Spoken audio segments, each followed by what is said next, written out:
Here you are left wondering, waiting for God to come majestically and dramatically to part your Red Sea. You must part your own Red Sea because you have the intellectual wherewithal to do it.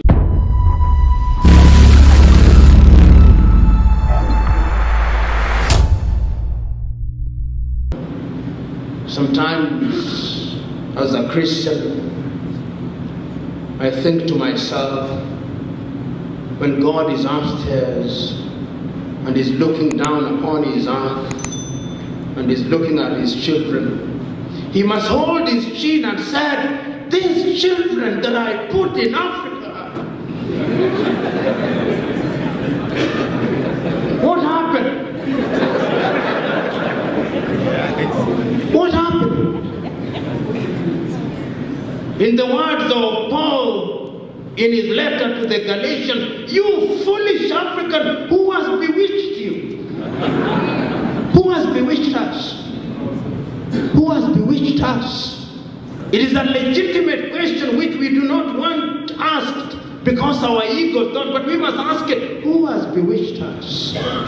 Who has bewitched us that we have no faith in ourselves? Who has bewitched us that when we have our wives who are expectant, we send them to the United States in order to deliver boys and girls who will become the citizens of the United States? Who has bewitched us? Who has bewitched us that we are humiliating ourselves at the embassy of the United States of America so that we can have a 5-year visa? Who has bewitched us that we are applying every year to win a lottery for the green card, and when we win it, we have parties? Who has bewitched us?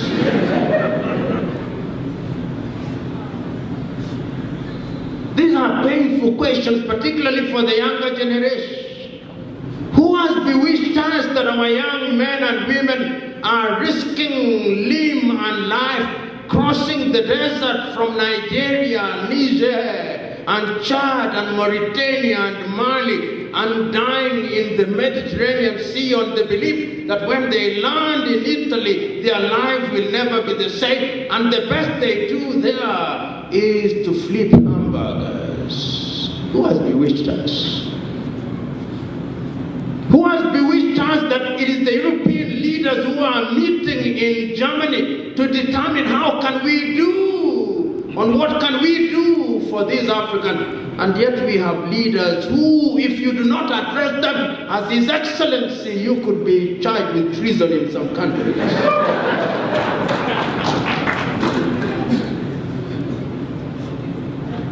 Who has bewitched us?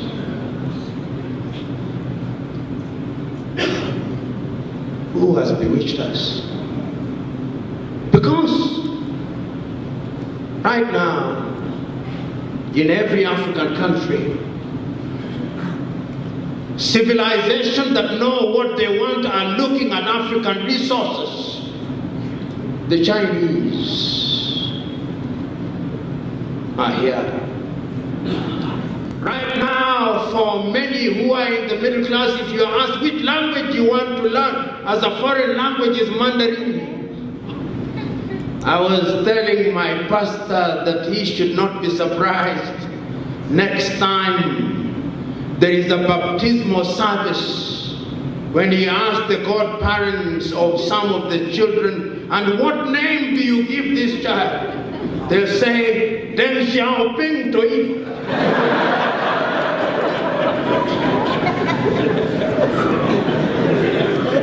In other words, culturally we are being reconquered again.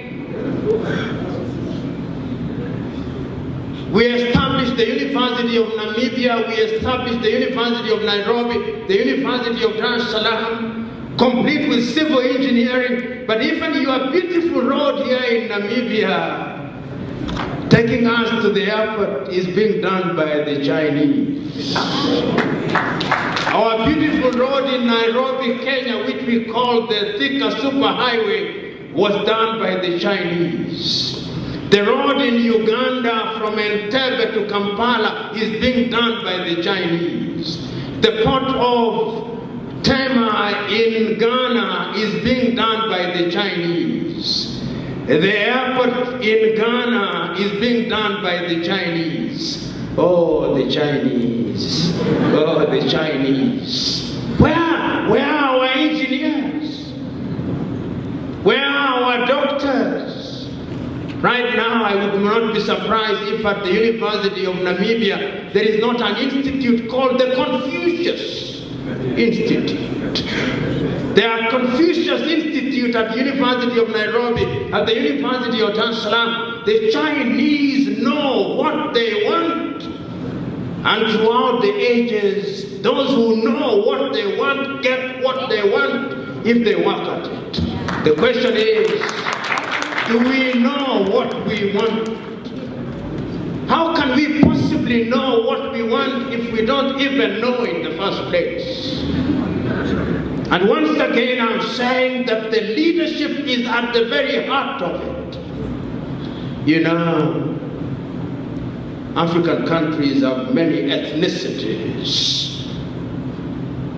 Here in Namibia, you don't have the problem in that major sense. In my country, in Kenya, we have it, but we have succeeded in managing it. In Tanzania, 120 ethnicities. But Mwalimu Julius Nyerere was very clear that if you want things to divide you, you'll always get them. Therefore, we must look for things that unite us. And I'm submitting to us that Africa will only realize the potential if we who are assembled here, particularly those of us who have gone to school. You know, it used to be said that we should think out of the box. I'm submitting to us that time has come that we must think without the box. We must throw away the box and begin thinking, because we do not know who brought this box. But we are being told to think outside of. It used to be said that we must heat the iron while it is hot. I'm saying no, we should heat the iron so that it becomes hot. In other words, I'm saying we must begin to do things differently. We must begin to do things that will liberate us. In agriculture, what are we doing in agriculture in Africa? Who makes your seeds, Syngenta and Monsanto? Who supplies you with water? Coca-Cola. Who supplies you with chicken? They get chicken here in Namibia, and then they call them Kentucky Fried Chicken. Why they are not called Windhoek Fried Chicken, I've never understood. We must begin to feed our people, and Africa can feed herself. You talk about unemployment. Why can't we employ our young men and women in the agricultural sector? The South Africans are doing it in the wine areas. Why can't we do it? If the Israelis are engaged in dry land agriculture, I'm told that Sam Nujoma, when he was in the bush and even when he became the president, dreamed of a Namib and Kalahari desert that would be green. Are those dreams not valid? Is it not possible to convert the Kalahari desert into a green environment? Is it not possible to produce food that can feed Sadak? Why must we limit our thinking? Those of you who are leaders here, those in parliament, sometimes I'm beginning to debate and to ask myself, this thing that we call parliaments, with due respect to those who are parliamentarians, can we not re-examine them so that we stop wearing wigs in them, so that they begin to respond to our realities? In other words, we can forget the form and look at the substance. Is it possible to do things in a different way so that we achieve things in a manner that we understand? Because Alexander Pope once said, a little modernity is a dangerous thing. Drink deep the western spring or taste not. Is it possible that these governance structures that we have do not respond to our needs? We are told that there is something called democracy. Who defines it?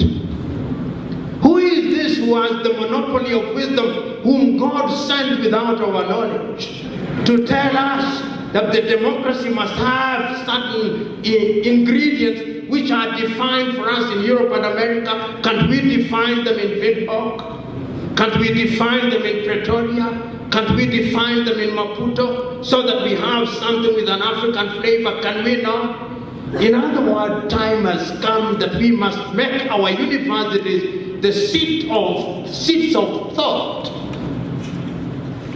The minerals that we have, can we not add value? The borders that we have, and I said in the morning and I'll repeat it again, why? When I want to come to Namibia, must I ask, do I need a visa? Why? Why do I need a visa? Why do I need a visa to go to Liberia? Why do I need a visa to go to Ghana? Why can't I wake up in Nairobi in the morning and come to Windhoek here just to see Windhoek? Because an American in Boston, Massachusetts can wake up in the morning, fly 6 hours, and is only grappling with one currency, the dollar. Look at your Africa. Then you delude yourself that you can grow. How can you grow? When you have a population of 1.2 billion people and none of our currencies is called hard currency. Not one. Not one. I have Kenya shillings in my briefcase. Until I am back in Nairobi, it is useless. I'll carry a souvenir of $1 Namibian to beef up and enrich my money collection, but it will be useless.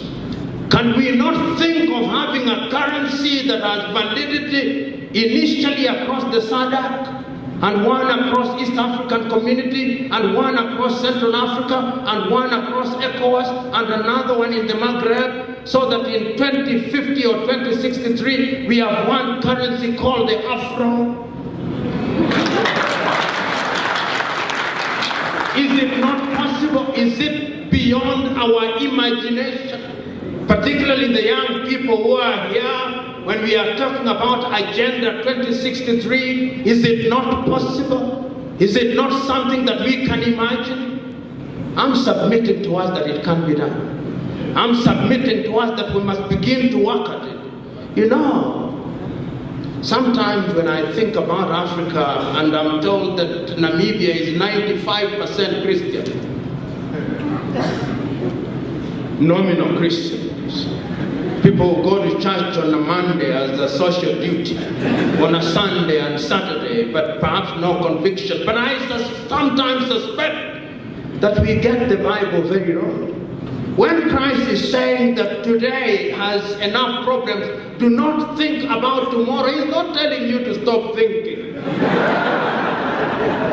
He's simply saying, prepare for tomorrow so that for today, tomorrow. In other words, he's saying, if you prepare for today, tomorrow will take care of itself. But this idea that Kenyan religious philosopher called Mbiti says that Africans are notoriously religious. And you see it even in schools. We must all be prayerful. I'm all for prayers as a practicing Christian. But this assumption in every sector of our life, that when you are a student, you don't read at all. And then 1 week to the examination, your entire family is involved in prayer and fasting. You will never pass the examination. This idea that when we have economic problems, then we pray and fast. It will never happen. Even when you look at the Bible, the dream by Joseph is that you store during times of plenty. It is in the Bible before the birth of Christ. So even if you give the African problem a spiritual dimension, we still don't get it right. And I'll continue on that trajectory to take you to the book of Matthew. about this man who goes away and gives one person 5 talents, and another one 2 talents, and another one 1 talent, and he goes back and comes back and he finds the one with 5 talents saying, oh, I've made 5 more, good worker, and another one 2 talents, good worker, and to the one that was given talent I say, I know you. You are in the business of gathering where you did not spread. And he tells him, why did you not take it to the bank? If you allow me, sometimes I suspect that the one with 1 talent was us, the Africans. Because uranium is under our earth. Natural gas is under our earth. Gold is under our earth. And the Bible is still right. And to those who do not have, even the little that they have, will be taken and it will be given to those who have. Now you see, your uranium is being given to the Chinese. It's being given to the Malaysians. Your gas is being given to Shell BP. Your oil is being given to Total. Your timber is being given to the Malaysians. And here you are left wondering, waiting for God to come majestically and dramatically to part your Red Sea. You must part your own Red Sea because you have the intellectual wherewithal to do it. Here on Biafra Referendum, we bring you all you need to know about the Biafran state, our struggle and aspiration. Our channel is dedicated to Biafrans, friends of Biafrans, and lovers of freedom all around the world. Please click on the subscription button on the screen and don't forget to turn on the notification so that you will be informed whenever we publish a new